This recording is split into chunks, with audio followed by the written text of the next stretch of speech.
Hello friends, welcome. My name is Sarveshwar. In this video, we would learn how to make a histogram or plot of distribution of the data we have. So friends, this is the end output we would be having at the end of this video. So in this video, we would learn how to make such kind of a good looking histogram or returns distribution. So here, first let me describe the data we have here. Uh, the data we have is the returns of agriculture index of futures market in India. Okay, friends, these are the returns of a Financial Times series.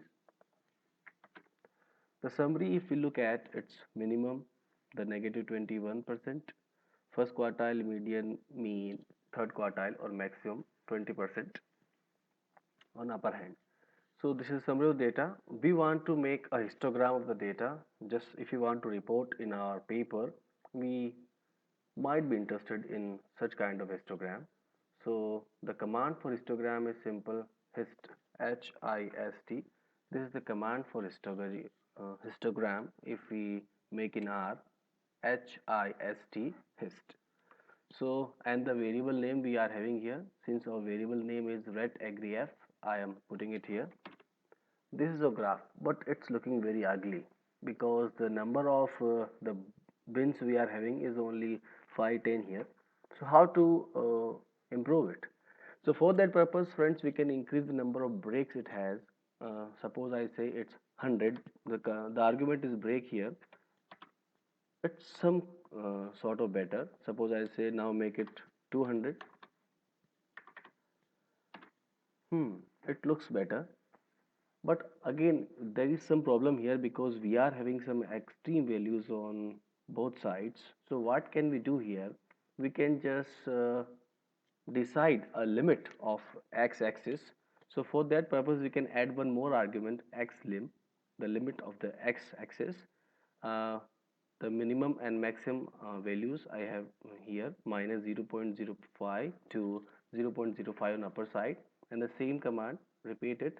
This is the same command, and I am adding one more argument, xlim, and run it. So now it looks pretty good. uh, One more thing, when we report a histogram is we want to have what we say here, the axis name labels. So what can we do here? We can use two arguments, xlab for label of x axis and ylab label of y axis. Okay friends, so I am doing it again, add these two more arguments. So now we have here returns on the x-axis and frequency on the y-axis. Now we need to add title here, histogram of ret. So we can add the title you want. So we can use the argument main, main, returns distribution I am having here. So you can use anything, add this main argument here. So now we know this, it has changed. Then here if we see friends on the frequency, this is in numbers. What if we want to convert it in probability? That would look better.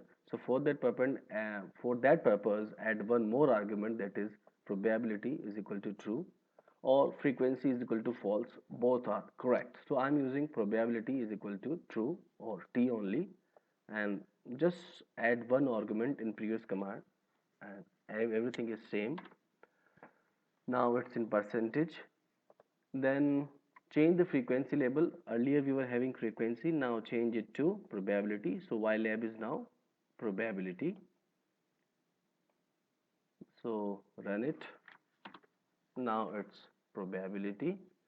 And then here if you see friends on the vertical axis here, it's like we want to rotate this value 20, 40, 60. So we can use one command, las, one argument here. This is one more argument, ls is equal to 1. If we run this command, now it's rotated, looks better. uh, One more thing friends here, sometimes people want to add density curve to it. What if we want to plot the density curve? So the command is density and the name of the variable. So we are using lines command to add it in this graph. So we can use this command lines density rate of f and so now we are having the distribution here.